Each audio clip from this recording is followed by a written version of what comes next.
Imagine discovering that there's a place where reaching 100 years of age isn't considered a miracle. It's something common. Now, imagine walking through a small village and encountering people in their 90s. 95? 105 years. Not lying in a hospital bed, but tending to gardens, riding bicycles, harvesting vegetables, laughing with the grandchildren. Living. How is that possible? While much of the world struggles with stress, anxiety, heart disease, obesity, and depression, there is one country where millions of people seem to defy time itself. Is it genetic? Money? The best medicine on the planet? Or is there a secret that almost no one realizes? The most curious thing is that many Japanese people live in simple houses. They eat extremely common foods. They lead a life that, to many people, would seem monotonous. So why do they live so long? And more importantly, why do they live better? This question intrigued doctors, scientists, researchers, and even governments. For decades, teams have traveled to different regions of Japan trying to find a single answer.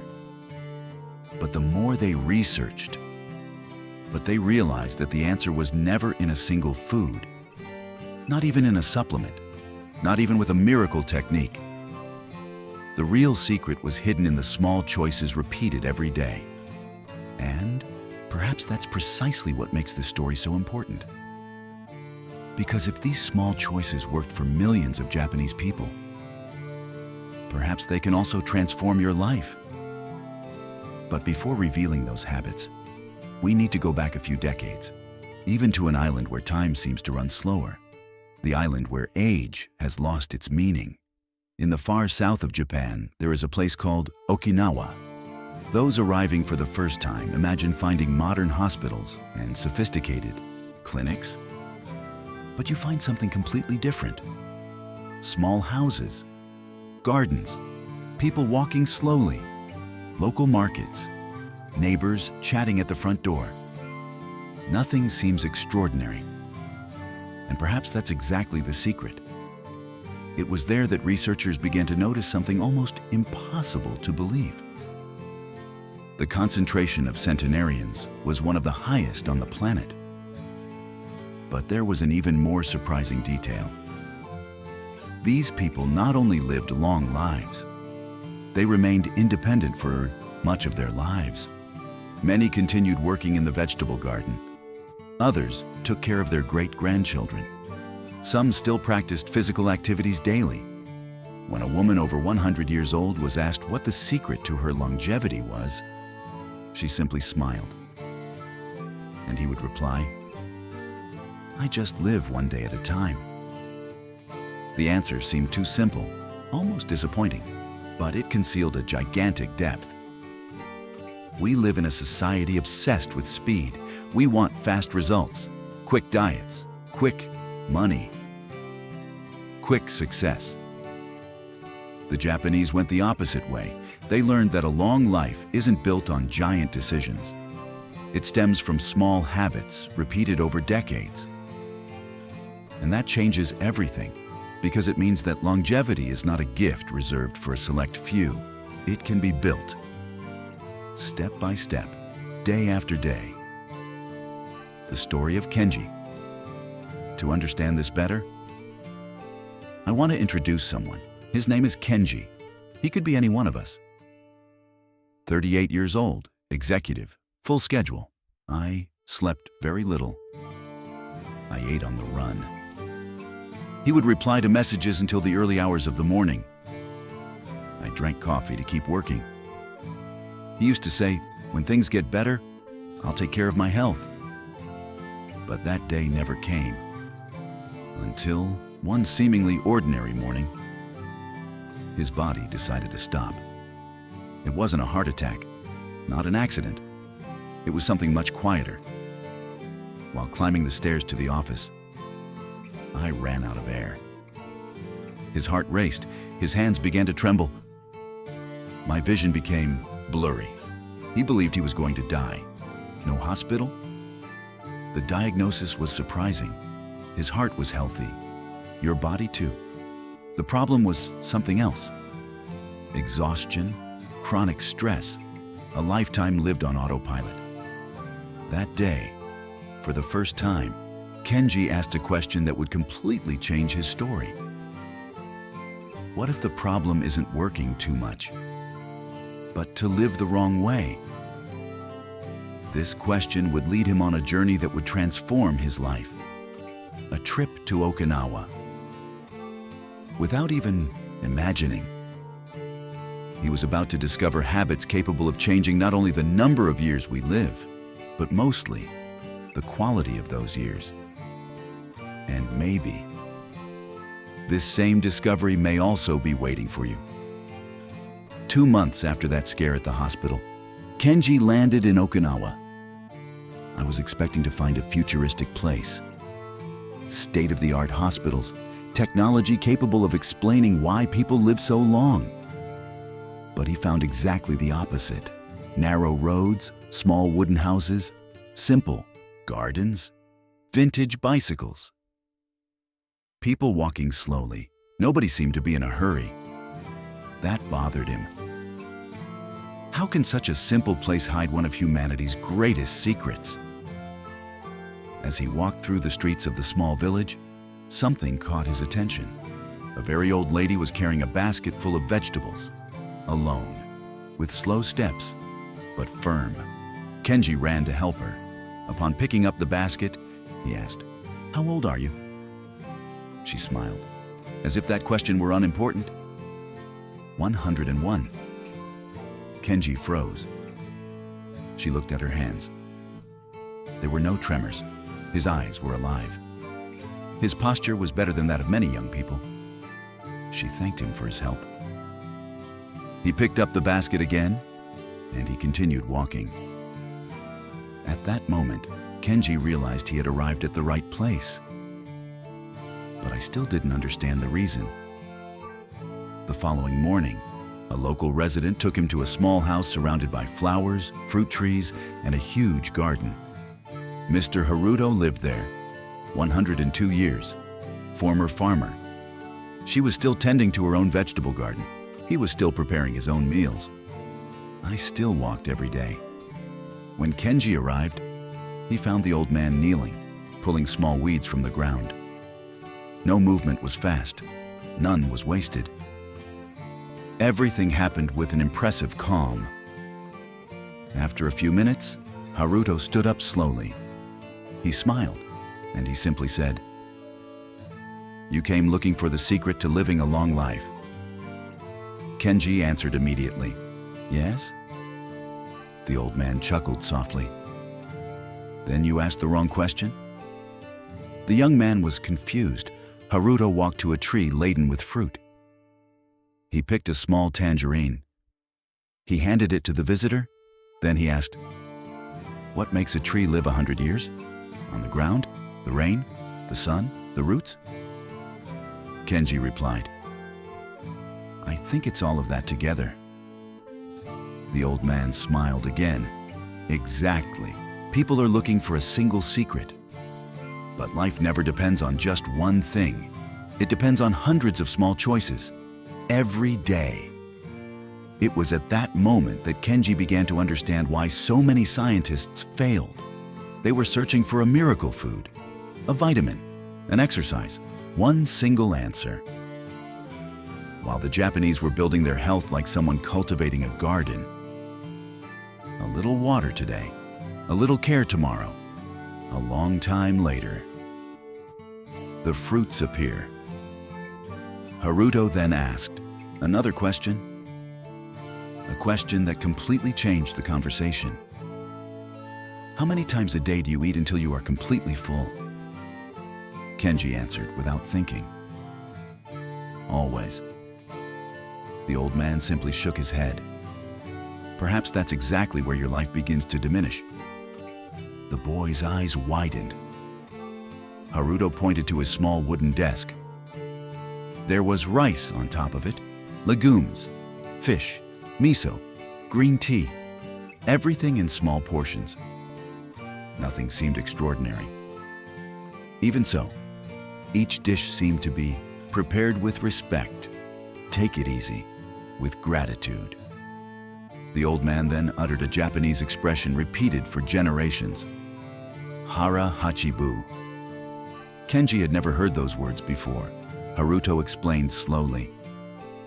It means eating only up to 80% of your capacity. Not until it's full. Not until you feel the weight. Only until the body says so. That's enough. The young man smiled discreetly. That seemed too simple. It's almost impossible to believe that a single sentence could explain an entire life. As if he could read their thoughts. Haruto looked directly at him, and he asked, "Do you know why so many people eat more than they need?" Kenji replied, "Because they are hungry." The old man shook his head. No, they eat because they are anxious, because they are sad, because they are distracted, because they eat while looking at a screen, because they forgot to listen to their own bodies. Silence returned. At that moment, Kenji remembered all the meals he had, eaten in a rush. Lunches in front of the computer, snacks inside the car. Of the nights when she kept eating even when she wasn't hungry. For the first time, he realized that he almost never paid attention to the food. He simply consumed. Haruto picked up a small bowl of rice. He ate slowly. No television, no cell phone, no rush. Each bite felt like a small ceremony. Then he smiled. Eating has never been just about feeding the body. It's a way of giving thanks for still being alive. Those words kept echoing in Kenji's mind. That night, for the first time in many years, he turned off his cell phone during dinner. He ate slowly. He tasted the rice. Oh, the aroma of soup, the warmth of the tea. And he realized something unexpected. He needed less food, but he left the table much more satisfied. During that small meal, he understood something he had never learned in decades of work. Longevity doesn't begin when we try to live longer. It begins when we learn to live each little moment better. And that was just the first habit. The following morning, Kenji woke up before sunrise. For the first time in many years, there was no alarm clock. There were no notifications. There were no emails waiting for him. Only the sound of birds, the wind passing through the trees, and a strange feeling of peace. He went out for a walk through the small village. While observing the residents, he noticed something curious. Nobody seemed to be running, but everything was happening. The baker was already preparing the bread. The children walked to school smiling. A man of almost 90 years old was carefully tending to a garden. A centenarian woman was slowly sweeping the entrance to her house. There was no rush, but there was no wasted time either. It was then that Kenji realized something he would never forget. Those people weren't trying to live anymore. They simply lived better lives. Later, he returned to say goodbye to Haruto. He found the old man sitting on the porch, calmly gazing at the mountains while holding his inseparable cup of green tea. Before Kenji could thank him, Haruto asked, "What did you come here looking for?" Kenji answered without thinking. "The secret to longevity." The old man smiled. Then he pointed to a huge tree that cast a shadow over the house. "How old do you think she is? Perhaps 100. And why did she live so long?" Kenji looked at the roots, for the branches, for the leaves swaying in the wind. Then he replied, "Because she was cared for throughout her life." Haruto smiled again. "Exactly.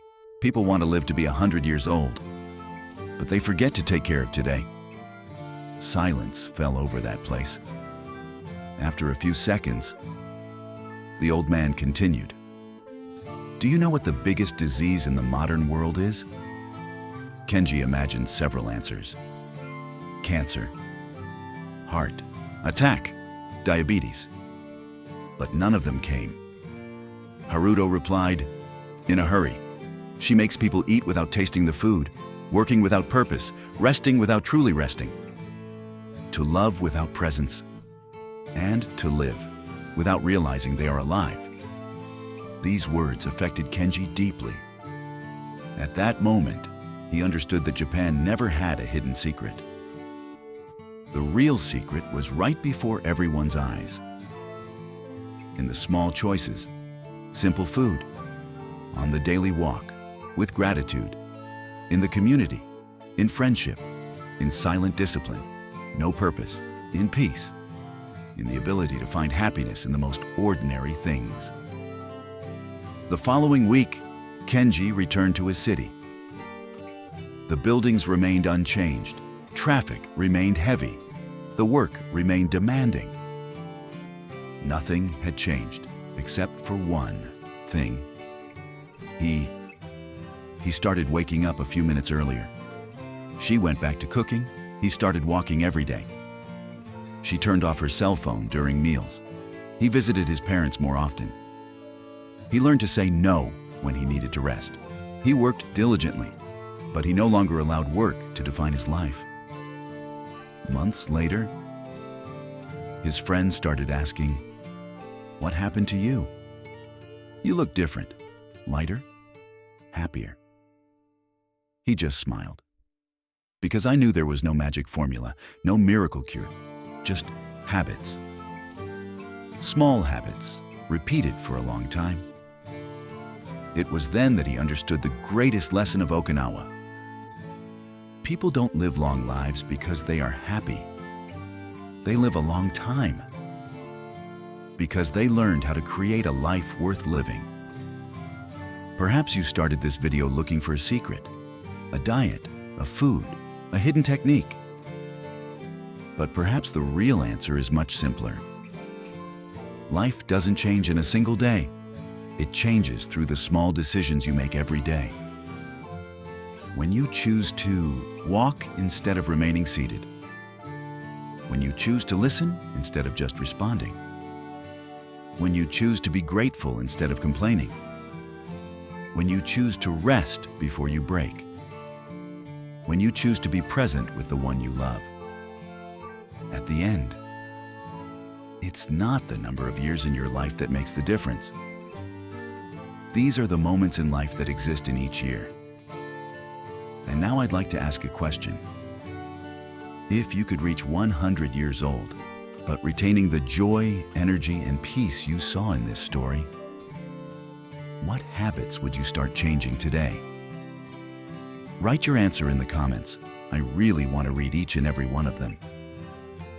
Perhaps your decision will inspire someone else to transform their own life. If this video was valuable to you, please like and subscribe to the channel, The Japanese Way. Here, every week we share inspiring stories, Japanese customs, ancient philosophies, and lessons that can make your life longer, calmer, and much more meaningful. Share this video with someone who is stressed, tired, or believes that it's never too late to start over. Remember, you don't need to change your whole life tomorrow. Just start with one small habit today. Because, as the Japanese have been teaching for centuries, an extraordinary life is built by small, extraordinarily consistent choices. Thank you so much for watching. May your journey be long. May your mind remain at peace. And may you find happiness in the little things every day.